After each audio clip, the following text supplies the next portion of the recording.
Hello, and welcome to a special episode of To Be More podcast. This is Conversation with the Candidates, the race for state's attorney. We're going to hear from 3 of the 4 candidates for state's attorney. We sent out invitations to all 4. However, we're going to hear from 3 of them. Those candidates are Roya Hanna, Thiru Vignarajah, and Ivan Bates.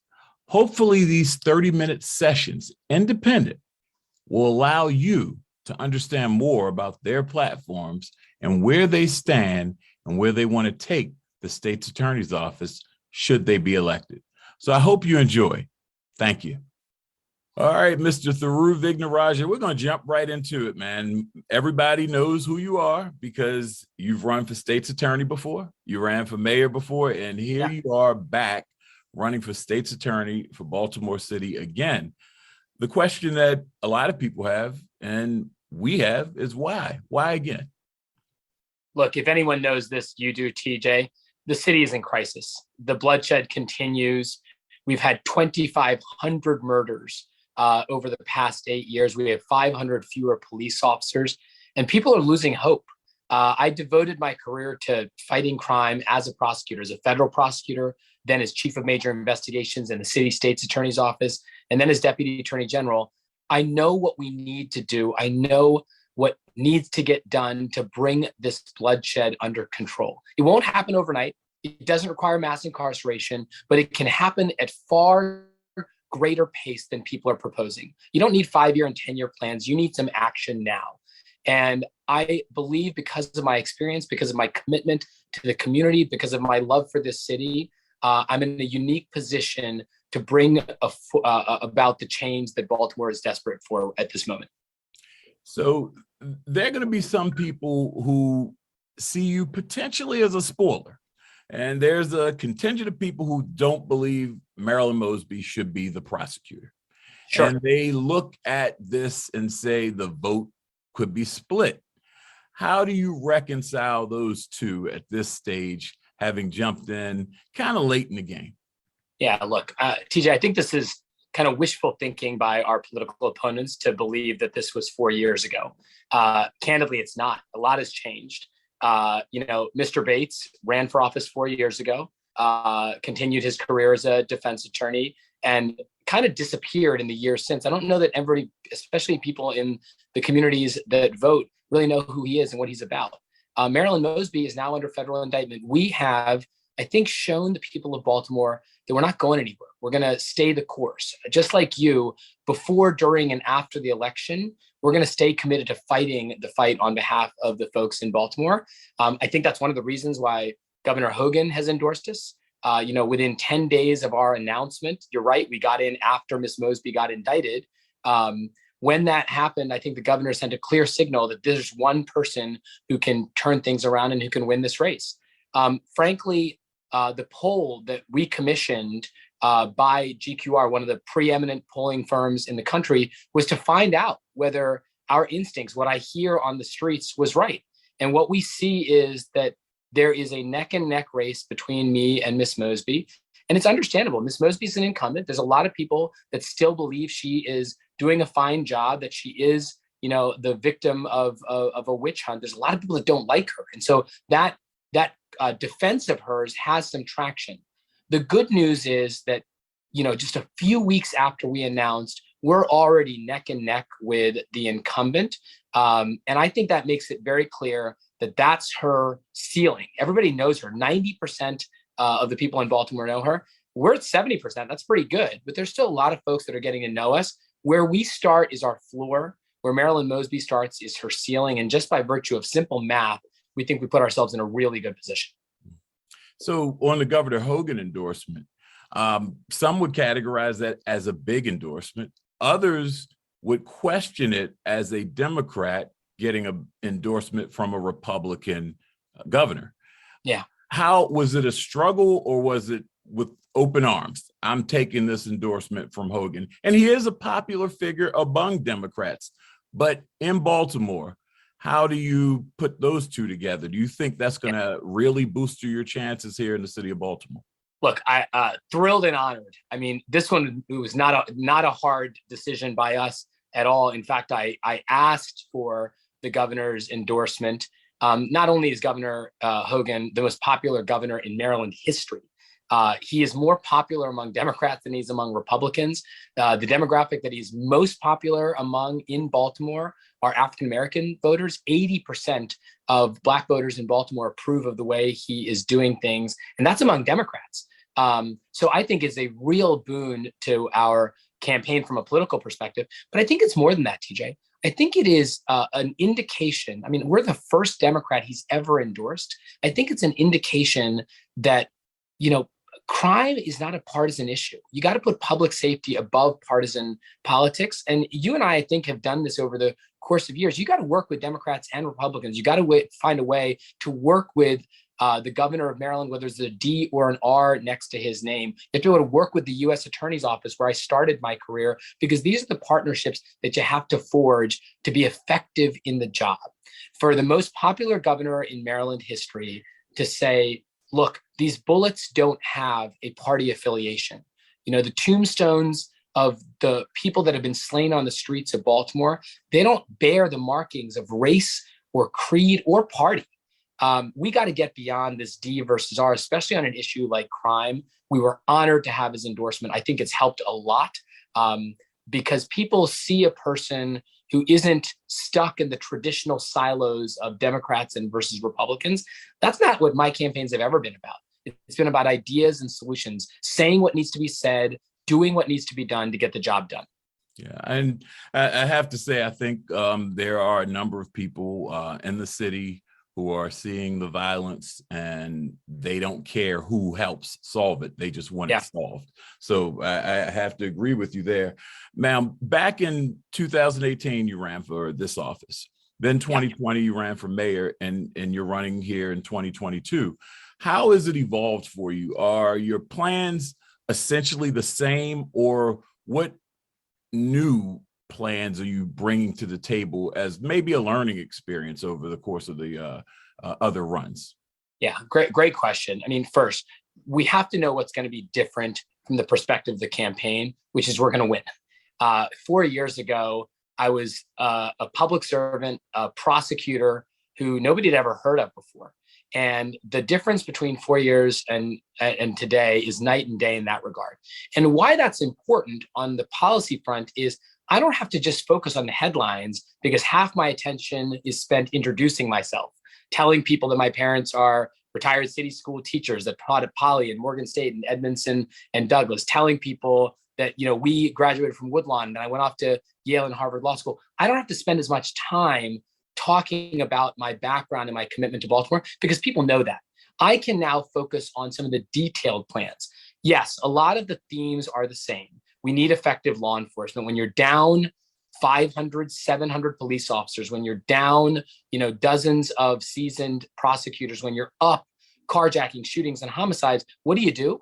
You got to make fewer, better cases against the worst criminals. We don't need 100,000 arrests. We don't need 40,000 arrests, but we need enough arrests of those violent repeat criminals to get them off the streets. But that's the headline stuff. I've been saying that. You've been saying that for years.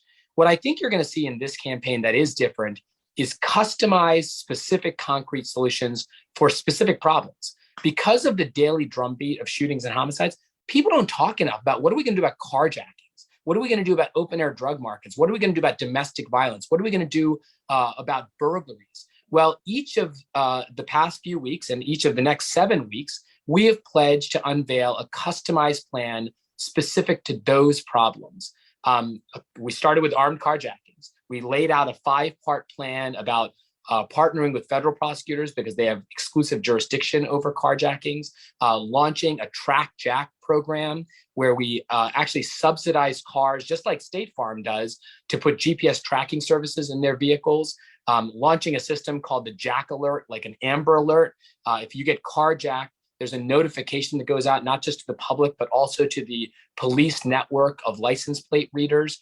Those are the kinds of detailed solutions on something like carjackings that nobody ever gets a chance to talk about because they're focusing on homicides and what to do about the murder rate. I think one of the advantages of having run a couple of times, people have a basic sense of how I'm going to pursue this. We're not going to categorically legalize categories of things that are crimes, right? I don't think Miss Mosby really knew what she was doing when she, without partnership, without conversation with the community or with the police, announced that certain categories of crimes were no longer criminal. We're not going to do that, but we are going to be responsible about triaging our resources to focus on the worst offenders.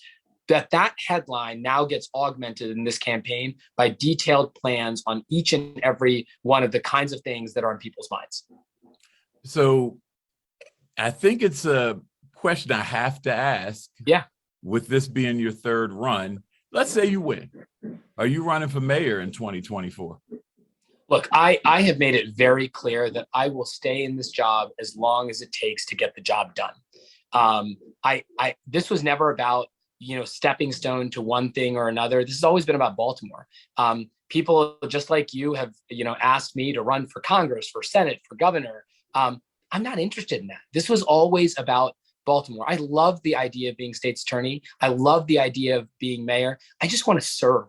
And if I thought that I could sit and patiently wait for the next opportunity to be mayor, I guess I would have considered that. But my God, 1,000 people will die between now and the day that the next mayor takes responsibility. I can't wait.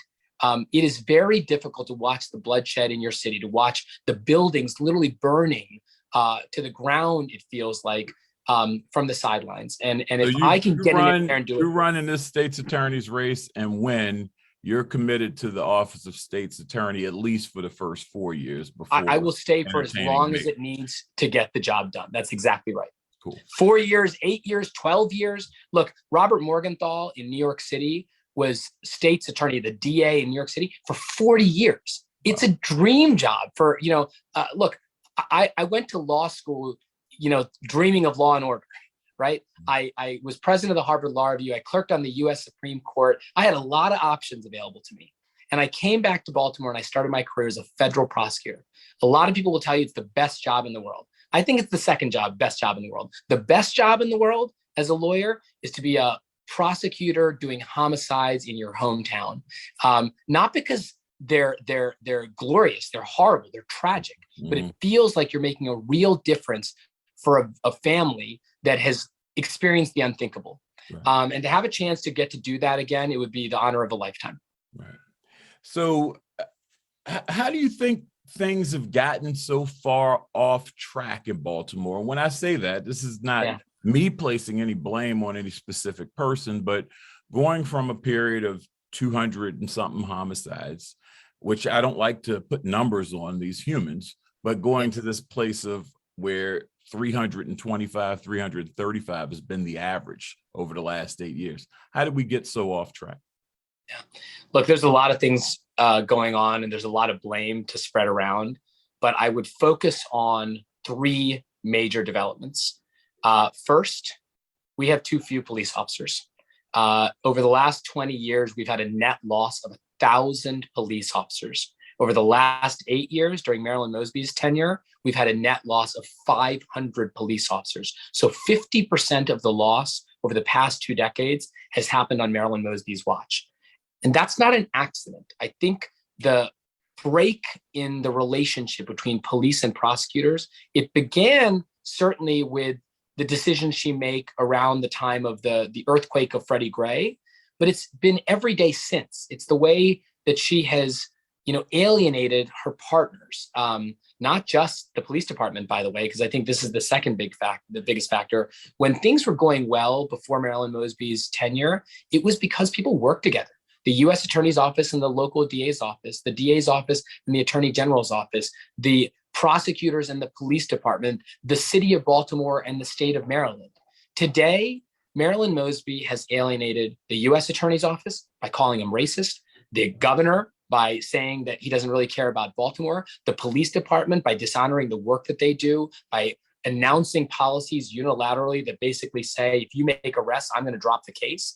If you bring enough evidence for a homicide, I might still not charge it because I'm more concerned about my homicide conviction rate than I am about justice for these families. I'm not going to go too hard at her. I think she's got enough, trouble on her own. But I do think it's important to recognize that in addition to factor number one, which is we don't have enough police officers, Factor number two is that the relationships have completely dissolved, and those need to be rebuilt. And the third one, TJ, you know this, the criminals are under the impression that they can get away with murder in Baltimore, and they're right. Between 2017 and 2019, the last period that we have good numbers for, there were 1,001 murders in those 3 years. 235 of them resulted in an arrest, 23%. That means over 750 murders in a 3-year period, no one was even arrested. Well, that was the situation for murders. For shootings and carjackings, it's less than 10%. For robberies, burglaries, the police department will report that it's less than 1%. Now, part of that is because we don't have enough officers. Part of that is because the partnership between prosecutors and police has been broken. It wasn't the commissioner of police that was driving violence down in the days when we got murders to below 200. It was my former boss, Rod Rosenstein, the U.S. attorney for Maryland. They got everybody in the same room. The reason he was the only Republican U.S. attorney to survive 8 years of the Obama administration is he found a way to build relationships, to build partnerships with everyone. Now, that office brought prosecutions of police, the GTTF officers, those 8 dishonorable officers that stained the badge and really were part of the worst policing scandal in American history. They were prosecuted by the U.S. Attorney's Office. There's nothing wrong. There's nothing incompatible with fighting crime and rooting out corruption, with working with police and also holding police accountable. We know that offices can do that. The U.S. Attorney's Office, my former office, has held that up as a gold standard, but that hasn't happened. So between not enough police officers, the broken relationships, and the clear signal to the criminal element that there are no consequences for their conduct, that is how I think the train came off the rails. Yeah. So we'll use the last half to third of this interview to kind of go into your policies of things that you want to implement. And one of them from your webpage, and I know that you're going to be rolling out things over the next several weeks, was conducting the simultaneous wiretaps on violent gangs. This is something that we've heard from you before over your last campaigns. And I think my question is, how do you think that can be accomplished with the staffing issues, not only at the police department, but also at the state's attorney's office in order to target these specific individuals? Great question. So when I was chief of major investigations, in my first year, I had 6 prosecutors in my unit. In my last year, 4 years later, we had 9 prosecutors. It was a relatively modest, elite unit of really experienced, terrific prosecutors. Very proud of the folks that worked in that unit. In my first year, we were just getting started. We did maybe 1 or 2 multi-defendant cases. In my last year, we had 14 of those cases with just 9 prosecutors.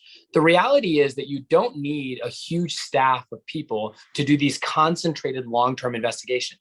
The U.S. Attorney's Office does the same thing. The violent crime section, where I started my career, there's only a dozen prosecutors, but they work with probably 2 detectives for each of these cases. So we're talking about for 12 neighborhoods where we want to do wiretaps, we're talking about 25 detectives. The police force is 2,000. I mean, obviously the detective corps is much smaller, but you take a detective for each of those 12 investigations from the police department, you partner them with 1 or 2 federal agents for each of those cases. You're talking about 3 detectives that would lead those investigations.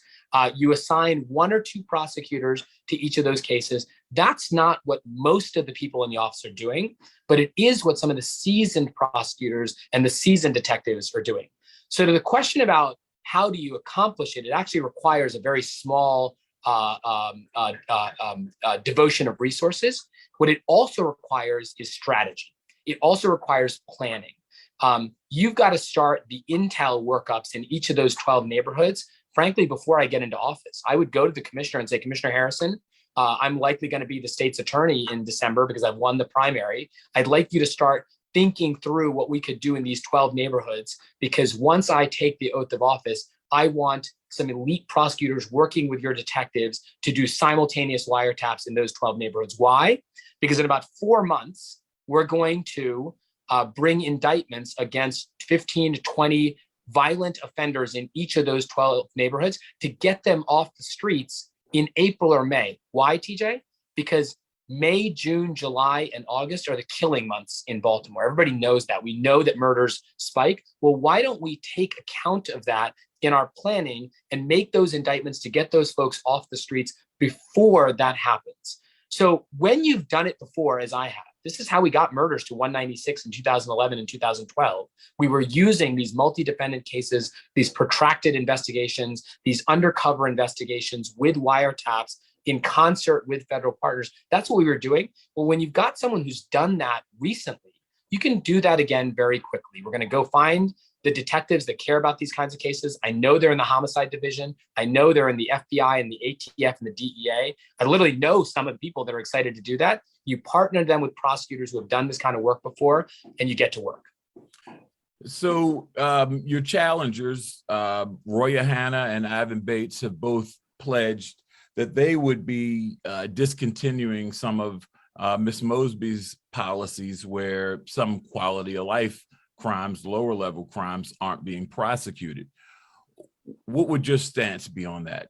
Things like loitering or drug possession, small amounts. What would your policy be on that? So I'm going to give the headline and I'm going to add some nuance. The headline is we absolutely have to rescind Ms. Mosby's policy of blanket announcing that certain crimes are no longer criminal. That's not her job. She's to prosecute the laws that are on the book. There's a legislature that can revisit whether certain things shouldn't be criminal anymore. At the same time, part of the job as a prosecutor is to use your discretion in deciding where to devote your resources. Look, I don't think loitering and trespass cases need to be taken to trial. I don't think simple possession needs to be the focus of the police department or the U.S. Attorney's Office, but you don't announce from the bully pulpit that we're not prosecuting cases anymore. Because number one, criminals get a certain message that those crimes are no longer going to be policed or prosecuted. And police officers get a certain message that they're disempowered from enforcing the law. I think police have always used a measure of discretion in deciding who to bring charges against. And prosecutors have always used discretion in whether to take those cases to trial. I do not believe, as state's attorney, that we should be taking public urination and simple possession cases to trial. But when we get those people off of the streets because of an arrest, we have an opportunity to partner them with the services and support systems that they need to stop being a victim of addiction, to stop being a victim. But do we have enough of those? That's one of my questions. No. Is do we have enough of those if we're going to go the non-prosecutorial route? How do we get that person into that correct treatment? We absolutely do not. If I had one specific critique of what Marilyn Mosby did, it's that she announced this policy probably 4 years before the police department was ready to install something like that. They did this approach in Seattle, and they took about 6 years. Law enforcement assisted diversion. That's exactly right. And they took about 6 years to lay the groundwork to do that. In 2017, Baltimore City announced a lead pilot, a pilot program for law enforcement assisted diversion. You know how many beds there were for those folks? 60. Yeah. Yep. That number has not expanded since 2017, and we're sitting here in 2022. That's a huge problem, to be present and excited for the press conference, but then not to do the work afterwards. You're absolutely right that those programs need to be expanded. The District Court Reentry Project, which is an effort at the district court level to partner people with low-level offenses with apprenticeships and jobs, that needs to be expanded. A protocol that you would develop with the police department for when a case is appropriate for lead, for diversion, versus a situation where the person does need to go into the criminal justice system, that needs to be established. But those are the kinds of nuances that seasoned police and seasoned prosecutors know are necessary before you announce these policies. The truth is, TJ, Marilyn Mosby announced that policy the same week that it was announced that there was a federal investigation into her misconduct. I'm not saying that that was the reason it happened, but I have to tell you that the lack of preparation before that announcement is part of what I'm worried about, that she's distracted by these other things that have her, up at night. Her family and her defense team need and deserve her undivided attention. This city and her office also need her undivided attention. I just don't think you can honor both your family and your defense team, as well as your city and your office in a moment of crisis. This is not, you got a speeding ticket. You've got federal criminal charges on the one hand, and you have a city experiencing the worst violent crime crisis in its history. You can't focus on both of those and do a good job. And unfortunately, the people of Baltimore are suffering the consequences. So we're running short on time, but I have a few things I want to get to before we break. Of course. And one of them is, and you kind of talked about it with the carjacking program of putting devices in cars that helps track them. Your returning citizen program that you have on your website, I'm a big proponent of behind the walls and returning citizen wraparound and really doing stuff to help integrate the people coming from behind the walls back into society, because if they don't reoffend, we drive down the criminal activity around the state and city. But with that being said, and where I kind of want you to focus is you're talking about a lot of money being spent, like the program where you're putting the devices in the cars. How do you secure that money from your position as state's attorney? So how do you tell the voters that you, from the position of state's attorney, can bring in these millions of dollars to enact these programs as state's attorney? Yeah. And I think there's two really important dimensions of that. Number one, there's a lot of money already there that's being misspent. Let's be honest about it, right? The police budget, the prosecutor's office's budget, there's an awful lot. We're talking about tens of millions, hundreds of millions of dollars available for every year. So I think a lot of it actually is in the existing budget. But let's assume, I think you're probably right, we're going to need to get some extra outlays of money for certain programs. I think there's three sources for that people need to remember. Number one is the state. The state has the ability to give huge grants of money. And one of the reasons why I think the governor's endorsement, I know we're probably not going to have a Republican governor. I, as a Democrat, I know who I'm going to root for. But I do think you have to be able to work with the governor, whoever it is. I'm close friends with a lot of the people that are running for the governor on the Democratic side, as well as the Republican side. You have to be able to work with them. Number two, you can get funds from the Justice Department. Because of my work in my previous life, I worked on Hillary Clinton's first failed presidential campaign. I have very dear friends that are at the Justice Department, that are in the White House. Some of those relationships that I built at Yale and Harvard are not important for prosecuting cases in Baltimore City, but they are important for securing partnerships there. And the third thing is the private sector. I think there is a lot of people that have been sitting on the sidelines, excited to provide money, knowing that money is not going to get wasted. The private sector employers, the businesses in Baltimore and across the state of Maryland, they'd love to see Baltimore succeed. But those three sources, the state and the governor, the president and the White House and the Justice Department, and the private sector, those are three places where I think Thiru Vignarajah can uniquely go and ask for resources and support. But you have to be specific about what you want. And I'm going to tell them I need money for three things. Number one, people that are returning to society from prison, we do not need to hang an albatross across their neck and say, we're going to take 2/3 of your wages away from you because of unpaid child support, not to the mother, but to the state. We only collect 1% of that debt right now, but we tell people, if you go work at McDonald's, you're not going to make $12 an hour, you're going to make $4 an hour. Well, it's a rational choice for a lot of those people to pass up the job at McDonald's and go back to their old crew and start dealing again. We have to stop that. Number two, there are people that need specialized programs, the 50 most at-risk offenders that are coming back to society each month. The bad news is that they are at risk of killing someone or being killed within a month, within a year of them being on the streets. The good news is we can identify them and get them the help they need. That's going to take real resources.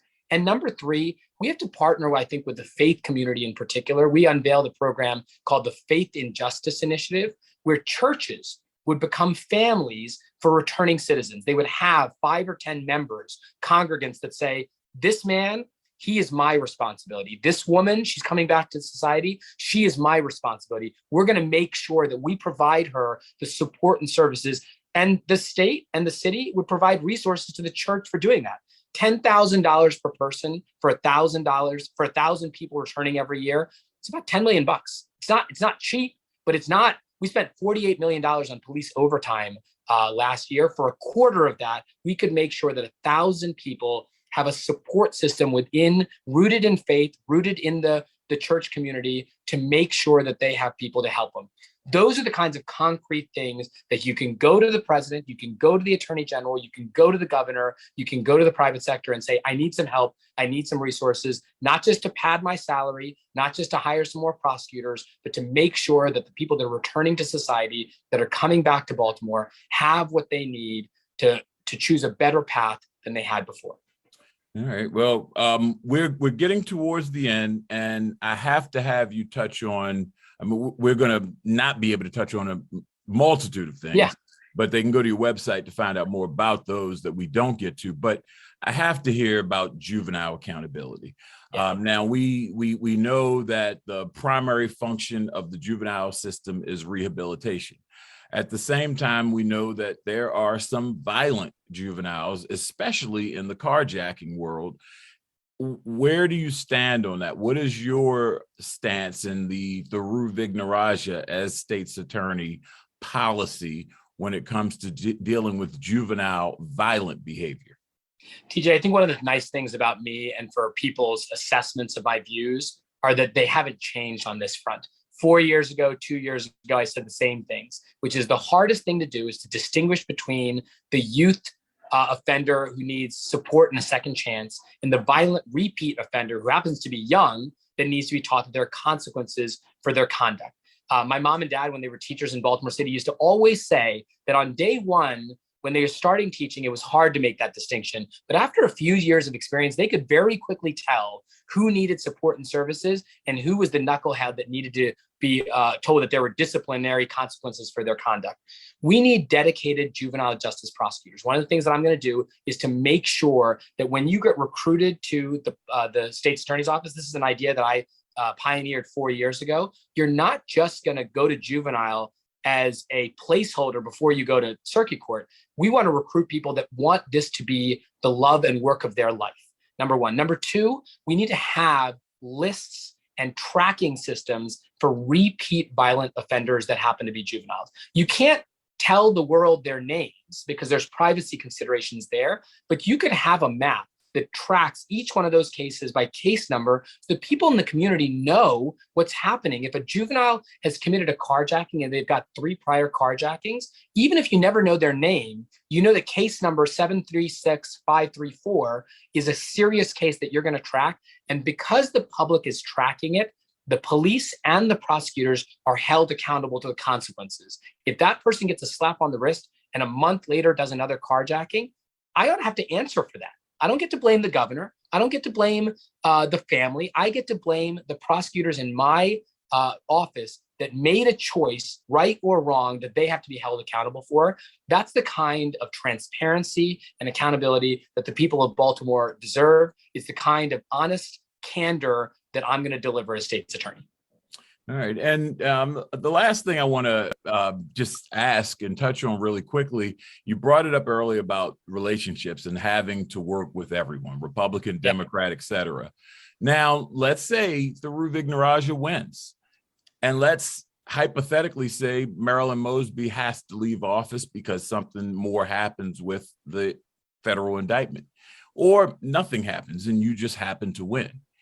You've been very hard on her since 2018 through 2020 and now in 2022. Her husband is the city council president, someone you would have to cultivate a relationship with. Sure. Have you thought that through in your mind, and how will you cultivate that relationship? Because this over the last 4-6 years has become a bit personal, right? You know, it's funny. Yes and no. I mean, and I wish you'll see this on stage when Marilyn Mosby and I at some point debate. I actually have a lot of respect for her. We go toe to toe. I actually think she is a really talented adversary politically and on the debate stage. I think people underestimate how talented she is as a politician and as a debate opponent. We go back and forth. We have argued about any number of policy considerations. But one of the things that I'm really proud of with Marilyn Mosby in both directions, she's never made it personal and I've never made it personal. I've never swung, so to speak, below the belt, and nor has she. And I've always respected and appreciated that. A lot of her mentors and admirers are people that I count on as mentors and people that I respect a lot as well. I think there's actually some really healthy lines of communication there. We don't agree on everything. I've told her privately, I think I'd run a better office than her, but at the same time, I have an awful lot of respect for her. And I think her supporters appreciate the tone that I have taken. Just like I asked for Catherine Pugh to resign, just like I asked for Daryl D'Souza to resign, when you are under federal investigation, when you're under federal indictment, I don't think you can do your job effectively. I've said the same thing about Marilyn Mosby. One of the things, though, that I think Marilyn Mosby respects about that is that I've taken a consistent position with respect to all of these individuals. It's not like, some of the politicians who say, yeah, I wanted Catherine Pugh to go down, but I don't think Marilyn Mosby needs to resign. I think actually politicians, and you and I have both been in this position, we actually admire and respect honest, consistent candor. We throw hard punches, but not unfair ones. And I've always respected the way Marilyn Mosby has done that. And I think she actually respects that about me as well. We smile, we embrace, we hug when I see one another. I know a lot of people find that funny because they have a level of disdain for Marilyn Mosby that I don't understand. Well, she knows that I face that as well as a politician. And I think there is a level of mutual respect because both of us in our own ways have said the things that need to be said and done the things that need to be done, no matter the popularity of those particular views. I think there is a level of mutual admiration and respect that comes from that. And just as I did 4 years ago when I lost to her, I called her up and I had the good grace to say, I grew to respect you over the course of this campaign. And it was true. It really was. I wish you the very best. And I want you to know that I'm here for you if you ever need me. I am very confident that if I had the good fortune of prevailing, she would do the same thing for me because she does have a level of class in that way that I've come to admire. Well, it sounds good. I'm glad to hear it. I think that's a tough hill because that's a man's wife and it's been really testy. And we're talking about life in jail. And this is reality. And this is the reality of what's happening here in Baltimore. Yeah. But, I appreciate your time. We could talk for a much longer time because you have a lot more on your website. Why don't you tell everybody what your website is, where they can find you on social? Yeah, I appreciate it. If you can go to Justice for Baltimore, justiceforbaltimore.com. You can find out a lot more about my personal story, about my commitment to the city, about our plans. TJ, I've said this to you privately. I want to say it to your viewers. The fact that you have remained so committed to the city, that you continue to fight even after the election. You and I both know it's hard after you to lose to sort of dust yourself off. But if you do love the people of Baltimore, and I know you do, I so appreciate, I know the people of Baltimore appreciate your continued efforts to fight for the city. And thank you for taking the time to give me a chance to share my perspective. Well, thank you, and appreciate you taking the time to be here. And good luck to you on this go around. And thank you all for joining us. And we hope that you enjoyed our conversation with the candidates. Thiru Vignarajah. You heard where you can go to check out his website and learn more about his platforms, and check out the other candidates as well to see where we're going to land in this state's attorney's race. Thank you all for joining. Thank you.